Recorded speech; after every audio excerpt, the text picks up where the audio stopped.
건강의 모든 것을 알려드리는 건강백서. 오늘은 허정원 원장님과 불면증에 대해서 이야기를 나누고 있는데요. 원장님, 이 한방에서는 불면증의 치료 어떻게 보고 있나요? 네.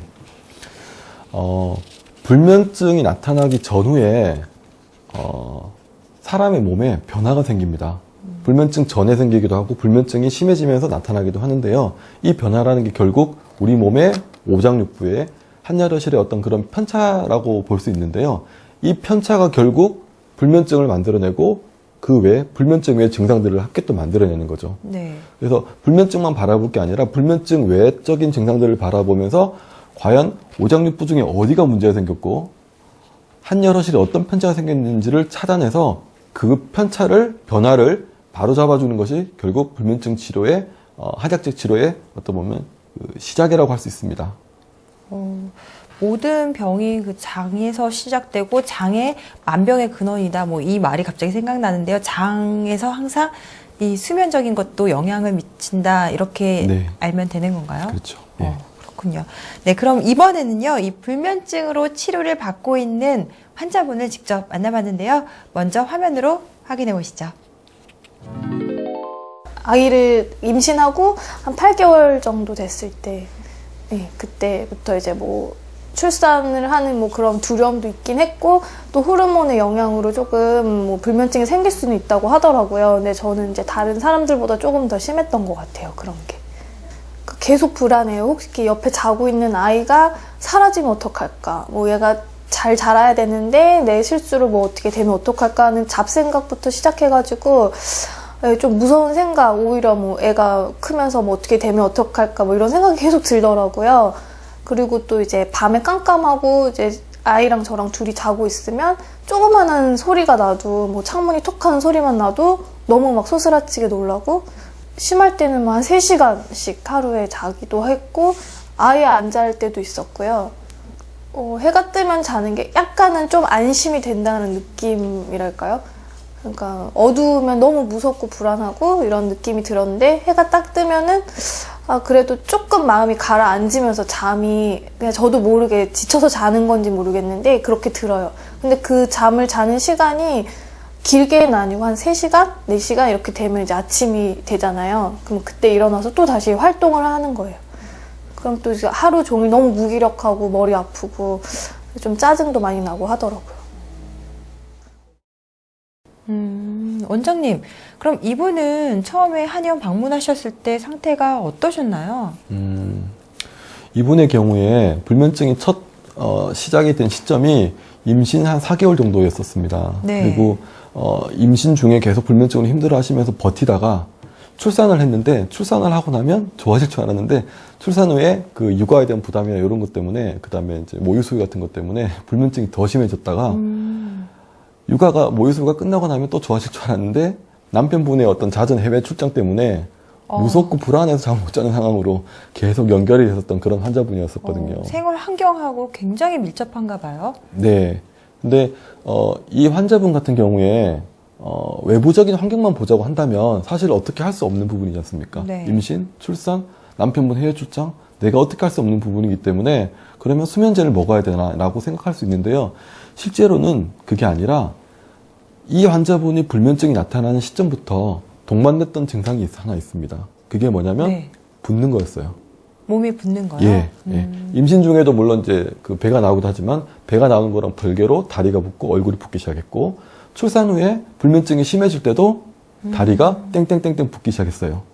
그리고 남편분이 출장을 갔다거나 아니면 충격적인 일을 겪고 나서 잠을 더 심하게 못 잘 때마다 어김없이 종아리가 붓고 눈이 붓기 시작했어요.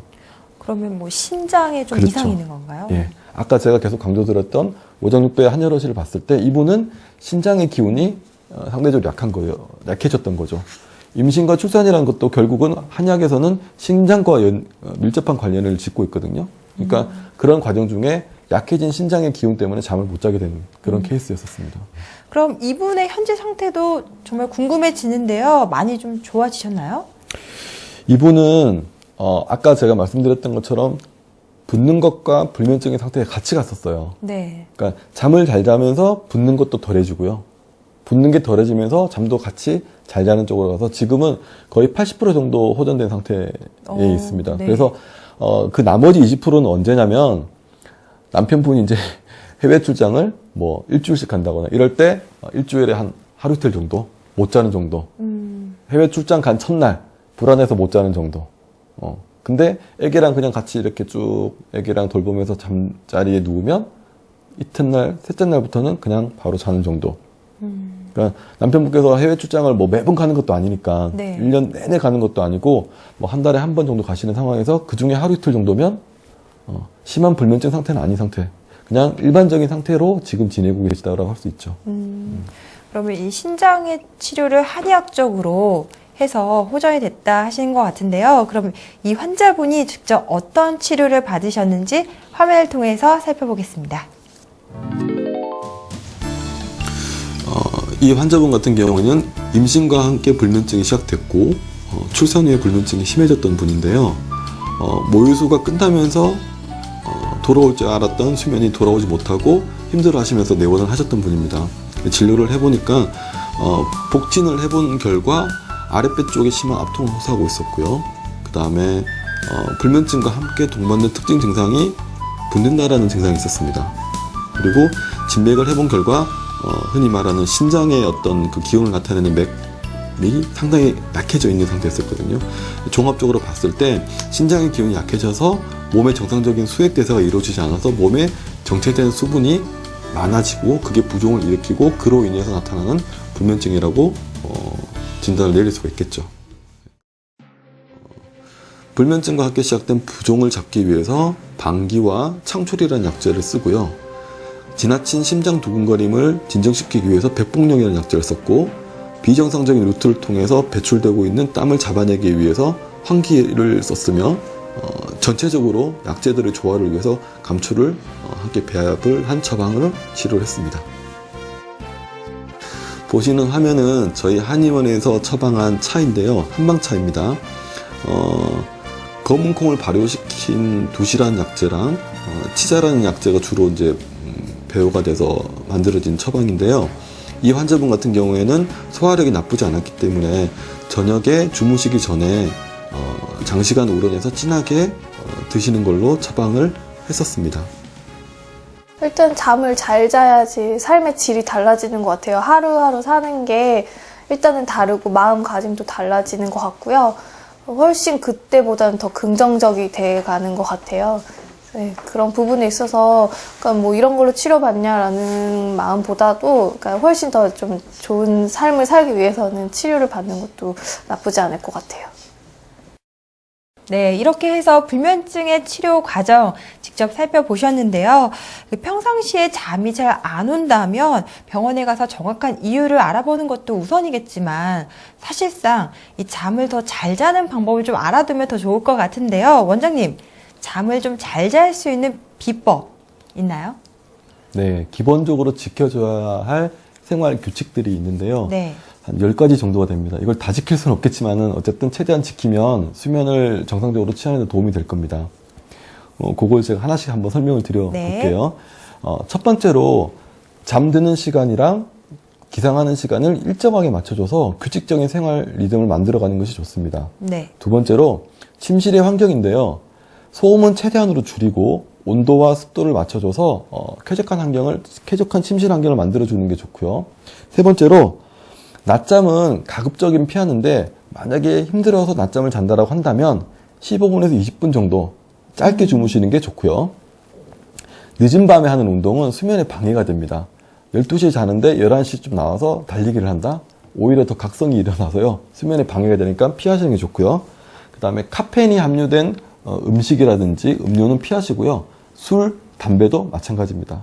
모두 각성을 유도하는 음식이기 때문에 그런 거고요. 그 다음에 잠자기 전에 과식은 네. 피하시는 게 좋고 적당한 수분 섭취를 해주셔서 중간에 자다가 갈증이 나서 깨는 걸 예방하는 게 좋고요. 그 다음에 수면제의 그 장기적인 사용은 어쨌든 좀 피하시는 게 좋습니다. 결국 장기적으로 봤을 때는 수면제가 약이 되기보다는 독이 될 가능성이 더 높기 때문에 그러고요. 스트레칭, 호흡, 명상법 등을 배우면 수면에 많이 도움이 될 수 있습니다. 네. 여러 가지 좀 궁금한 사항들이 생기는데요. 이 낮잠을 15분에서 20분 정도 자면 좋다라고 얘기하셨는데 저 같은 경우는 낮잠 자면 1시간에서 3시간 정도 자게 되거든요. 15분에서 20분 자는 게 1시간에서 3시간의 효과가 있나요? 혹시? 낮잠을 15분, 20분 잤을 때요. 네. 정상적인 수면 리듬이 이렇게 있는데, 수면 리듬에 들어가는 바로 전 단계의 수면이 바로 한 15분 정도 자는 거예요. 1시간 반, 2시간을 자게 되면 하나의 수면 리듬을 취하고 나오는 그런 상태가 되거든요. 네. 그러면 밤이 되었을 때 잘 주무시는 분들 같은 경우는 문제가 없지만 불면증을 가지고 있다거나 아니면 평소에 잠을 잘 못 주무시는 분들은 그 리듬의 한 주기를 끝나고 나왔기 때문에 그 다음 주기를 다시 시작하는데 시간이 많이 걸릴 수도 있어요. 그래서 나는 뭐 낮잠을 2시간 자도 밤에 잘 잔다. 그런 분은 문제가 되지 않는데 네. 잠을 잘 이루지 못하시는 분들, 그런 분들 같은 경우는 낮잠은 가급적이면 20분, 30분 이내로 제한을 네. 하는 게 좋습니다. 네. 그러기 위해서 조금 불편한 자세, 소파에서 잔다거나 뭐 이렇게 책상에 엎드려 잔다거나 그렇게 하면 20분 정도 잘 수 있을 거예요. 네. 그리고 아까 제가 조금 이렇게 하다 빠졌었는데요.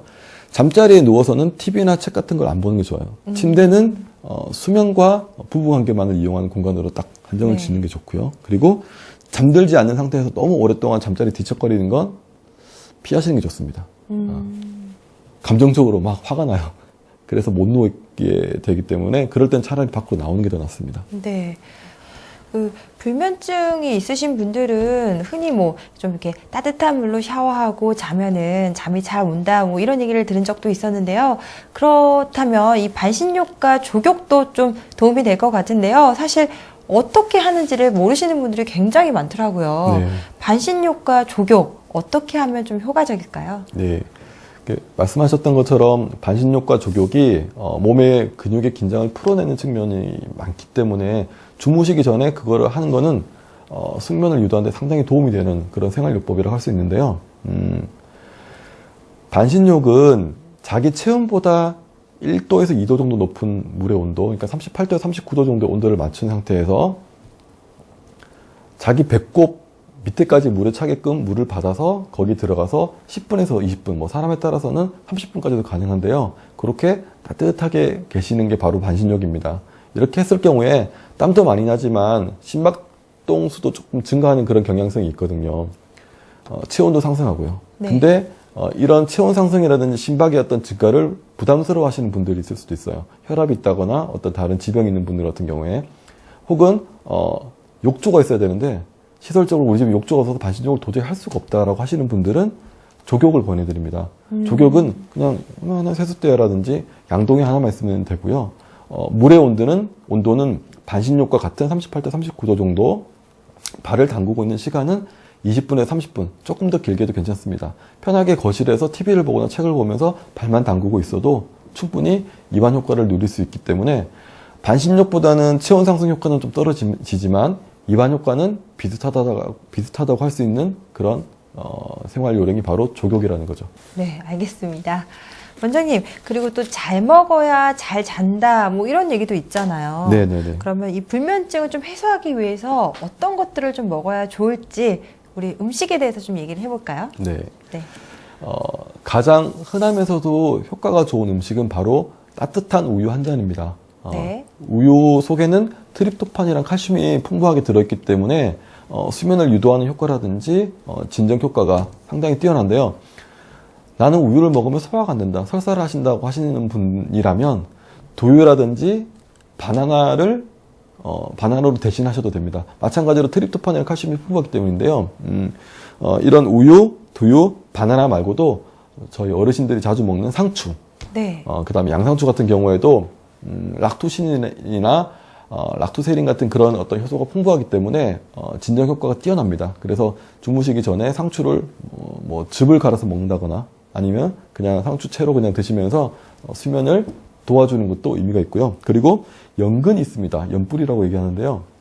반찬으로도 많이 드시지만은 이걸 약간 익힌 다음에 잘게 썰어가지고 대추나 꿀에 이렇게 절였다가 그거를 그냥 간식처럼 드시는 것도 네. 충분히 수면에 도움이 될 수 있고요. 그리고 호두 같은 견과류를 네. 매일 저녁 주무시기 전에 아까처럼 그렇게 막 허기져서 그냥 좀 뭐 좀 먹을까라고 할 때 견과류를 그렇게 드시는 것도 뇌 영양분 공급이라는 측면에서는 상당히 의미가 있고요. 그 다음에 양파라든지 샐러리라든지 뭐 메밀, 팥 이런 음식들이 모두 수면에 도움이 되는 음식이라고 할 수 있습니다. 사실 여러 가지를 설명을 하셨는데요. 사실 뭐 냉장고를 열었는데 우유가 없는 거예요, 만약. 네. 그러면 요즘 사실 바쁜 생활을 하면서 각광받고 있는 견과류가 바로 호두잖아요. 네. 그러면 호두는 좀 어느 집에 요즘 다 있더라고요. 그 호두에 대한 효능을 좀 제가 살펴봤는데 굉장히 뭐 기억력에도 좋고 그리고 뭐 그 식간의 공복감을 해결하기 위해서 다이어트 간식에도 좋고 그리고 자주 먹게 되면 이 모공을 축소해서 여자들 피부에도 좋다 이렇게 알고 있었는데 이 숙면에도 도움이 된다고 하니까 정말 놀라운데 어떻게 해서 이런 견과류가 또 숙면에 도움이 되는 건지도 궁금하거든요. 아까 제가 잠깐 설명드렸지만은 뇌 영양분을 공급한다라고 설명을 드렸지 않습니까? 그 현대인들이 어쨌든 간에 신경을 많이 쓰게 되고 스트레스를 많이 받게 되면서 뇌에 어떤 부족한 영양분이 생길 수밖에 없을 거예요. 뇌는 그야말로 단백질 덩어리인데 그거를 움직이는 과정 중에서 탄수화물도 필요하지만 단백질을 통해서 세포의 재생산을 하는 그런 과정도 꼭 필요한데 그때 필요한 영양분들이 호두에 많이 들어있다는 거죠. 네. 그래서 아까 잠깐 말씀드렸지만 너무 피곤해서 잠 못 자는 상황. 그러니까 뇌의 입장에서 본다면 너무 많이 써버려서 말 그대로 잠이 들어가려고 하는데 그 힘마저도 없는 상황에서 호두가 들어오게 되면 어느 정도 그러니까 뇌가 느끼는 그런 허기를 채울 수 있는 측면에서는 도움이 된다라고 말씀드릴 수 있을 것 같습니다. 네, 알겠습니다.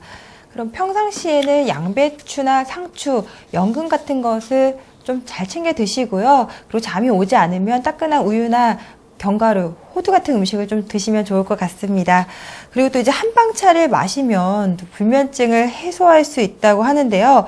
어떤 차를 마시면 도움이 되는지 좀 추천 좀 해주시죠. 네. 가장 널리 알려져 있고 흔히 접하게 되는 그 차가 한방차가 바로 대추차입니다. 대추는 조금만 긴장을 해도 조금만 생각을 해도 금방 이렇게 긴장을 한다거나 뒷목이나 어깨가 아파가지고 결린다 이런 얘기를 많이 하시는 분들한테 도움이 되는 차인데요. 체질적으로 봤을 때 약간 몸이 좀 차가우신 분들한테 더 맞는 그런 차라고 할 수 있고요. 그리고 영지버섯이 있는데 영지는 심장의 열을 꺼주는 효능이 좋습니다. 그래서 신경쇠약 같은 거를 앓고 계신 분들이 매일 그냥 물처럼 달여서 드시면 도움이 되고요. 그리고 둥글레차도 중추신경을 약간 진정시키는 그런 작용이 있기 때문에 많이들 드시지만은 저녁에 주무시기 전에 드시는 것도 충분히 의미가 있고요. 그리고 밤에 자려고 딱 누우면 자꾸 머릿속에 생각이 이런저런 생각이 막 떠오르고 그러면서 얼굴이 벌개지고 머리로 열이 달아오르는 그런 느낌이 드시는 분들 같은 경우에는 국화차가 도움이 됩니다. 국화차가 그런 열을 좀 날려주는 그런 의미가 효능이 좀 있거든요. 그리고 흔히 이제 우리 산조인차 같은 경우에도 불면증에 도움이 되는데 산조인차 같은 경우는 사실은 드실 때 효과를 보시려면 양을 많이 해서 드시는 게 좋습니다. 그냥 조금 해서 이렇게 차로 그냥 우려내서 드시는 거는 큰 의미가 없고요. 좀 양을 많이 해서 달여 드시는 게 좋을 것 같습니다. 다른 건 다 알겠는데 산조인차 조금 낯설거든요. 네. 어떤 차인가요? 그러니까 우리가 제일 처음 말씀드린 대추가 있지 않습니까? 우리가 흔히 말하는 대추는 집대추라고 생각하시면 돼요. 네. 그러니까 돼지도 집돼지가 있고 멧돼지가 있지 않습니까? 네. 그러니까 우리가 흔히 먹는 대추는 집대추고요. 산조이는 멧대추, 그러니까 야생대추로 생각하시면 될 거예요. 야생대추의 씨. 네, 더 귀한 거네요. 그런 건 아닌가요? 비싸죠. 네. 비쌉니다. 그러니까 산조이는 씨를 갈아서 그걸 먹는 거고요. 이렇게 달여서 먹는 거고요. 우리가 흔히 말하는 대추는 그 대추의 가육이죠. 과육. 사과로 치면은 우리가 사과 먹는 그 부분을 네. 먹는 게 대추차고요. 씨를 먹는 게 산조인이라고 생각하시면 됩니다. 종은 조금 네. 다르지만 개념은 네. 그렇습니다. 그렇군요. 이 늦은 밤 좀 잠이 오지 않을 때 따끈한 차 한 잔 드시면서 불면증을 해소하시면 참 좋을 것 같습니다. 그리고 둥글레차나 국화차, 그리고 대추나 영지 같은 차들은요, 이 숙면뿐만 아니라 건강에도 두루두루 좋다고 하니까요, 꼭 챙겨 드시면 좋을 것 같습니다. 계속해서 인터넷에 올라와 있는 궁금증을 풀어주는 톡 건강백서가 이어집니다.